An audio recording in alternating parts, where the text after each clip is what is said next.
Buhay probinsya na madaling humanap ng mapaglilibangan na hindi mo na kailangang gumastos ng malaki para ito ay iyong makamtan. Dito ay marami kang ilog na pwede mong mapuntahan. Huwag ka lang tatamarin at palagi mong sisipagan. Magandang araw sa inyo mga kagala ko. Panibagong gala tayo ngayon pero yung ating pupuntahan ay hindi na bago sa atin dahil yun ay palagi na nating nararating. Bago nga tayo tuluyang lumakad sa ating pupuntahan, si mama idinalhan ko muna ng mauulam dahil minsan ay tinatamad siya magluto at nag-iisa lang kaya naman lagi namin siyang binabahagihan. Ah, nagkain ka na? Nilagang baboy. Ay, babang ulam mo. Ay, kasi tuyo. Ha, daming dyan, Mingo. Hehe, ganyan lang talaga kami ni mama mag-usap. Akala nga namin ay wala siya sa bahay pero nagpapahinga pala siya sa duyan. Pagkadaan nga namin sa kanya ay dumire-diretso na rin kami ng pagmumotor para makarating na rin kami sa ilog ng aming pupuntahan.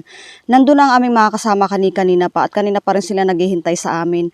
Maraming Indian Mingo sa bahay, kukuha pa sana kami kaya lang pag kami ay kumuha pa baka kami ay masyado na magtagal.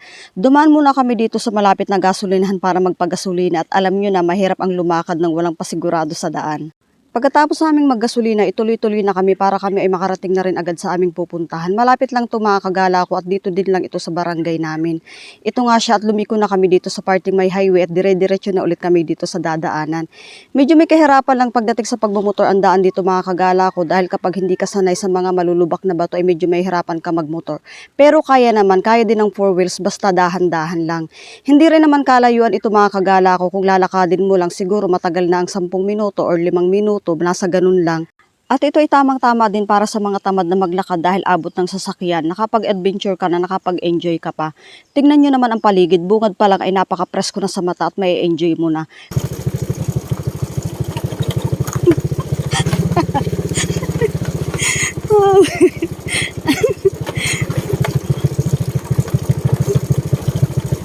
Ang lalaki ng mga bato naglutang. Hindi mo maiiwasang hindi ka matatawa habang nasa daan dahil kapag mahina-hina ang pag-upo mo sa motor ay lagi kang guguho sa unahan. Dito na nga lang kami nagpark ng aming motor pero kung tutuusin pwede naman siyang ibaba kaya lang dito na lang kami sa masigurado kasi baka mamaya kami ay magtihaya. Lumakad na nga lang kami dito pababa dahil maganda naman ang daan at dahil nga simentado.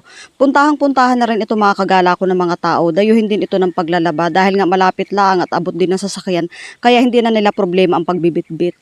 Kung titingnan mo dito ang tubig, akala mo ay maliit at kulang, pero kapag umuulan ay sobra itong umaapaw. Akala mo sa malayo ay halos wala ka na ring maliliguan, pero paglapit mo ay malaki pa pala ang iyong malalanguyan. Tubig na sobrang linaw kahit ang tag-init ay ating nararanasan. Ito ay ating ipagpasalamat dahil hindi natin binabayaran. Pagdating nga namin dito, ang aming mga kasama ay masayang naglalanguyan na at ang iba naman ay mga naglalaba. Nakakatuwa nga lang dito mga kagala ko kasi ang mga naglalaba dito ay pailan-ilan lang at hindi ganong marami nagkakasabay-sabay. Isa pa malilim ang puno, hindi sila nag-aagawan ng pwesto. Kung sakaling magkasabay-sabay at marami, marami din naman mapagpupwestuhan. At habang sila ay nagkukusot ng iba pero ang iba ay binibilad na kaya naman bago sila umuwi ay tuyo na. Pagkatapos nga naming magpahinga at magkwentuhan, maupo dito sa tubig, maya-maya ay nagkaayaan kaming pumunta dito sa layo na tinatawag na nilalanguyan nila. Ating lalapitan yung kanina pa nilang ipinagmamalaki sa amin na pinaglalambitinan daw nila sa kanilang paglalangoy. Itong ilog na to mga kagala ay boundary ng barangay Port Junction Norte at ng barangay Inandawa. Pagdating mo dito sa taas sa kanilang pinagtatalunan ay malawak dito ang tubig na pwede mong paglangoyan. Merong malalim at meron ding mababaw. Pero sa ating paglalangoy dapat kasama lagi natin ang iba yung pag-iingat. Dahil masarap yung nag-i-enjoy lang at uuwi kayo nang walang may kulang.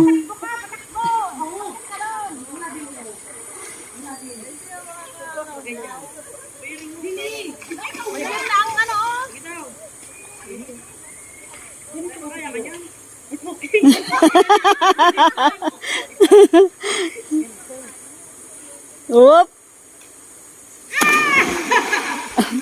Nakasanay pa na ba sa laki?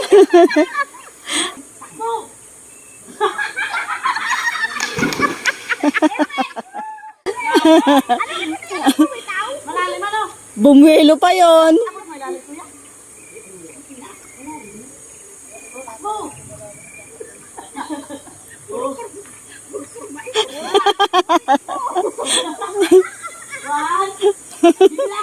One. One, two, three.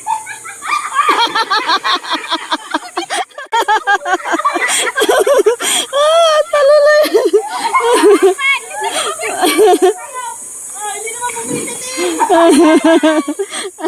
Pagkatapos din ng aming mahaba-habang katuwaan ay naggayak na rin kaming umuwi dahil nga iniisip namin kumukulog baka mamaya ay umulan din sa taas.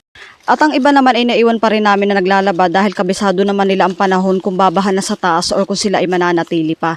Masayang masaya kami para sa araw na ito dahil kahit paano ay nakapag-jamming-jamming kami ulit at nakapag-relax kahit nakaunti. Medyo nakalimot sa mga trabaho sa gawaing bahay at sa gawaing labas ng bahay. Nanghingi na rin ako ng ilang bato para pambara sa aking tirador.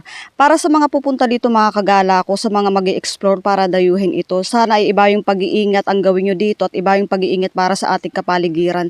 Ingatan nyo sila at mahalin, huwag mag-iiwan ng basura dahil marami pa ang pwede makinabang pagdating ng panahon. Oh, paano mga kagala? Hanggang dito na lang. Maraming salamat sa inyong panonood. Kita-kits ulit tayo sa mga susunod ko pang mga vlog. Bye!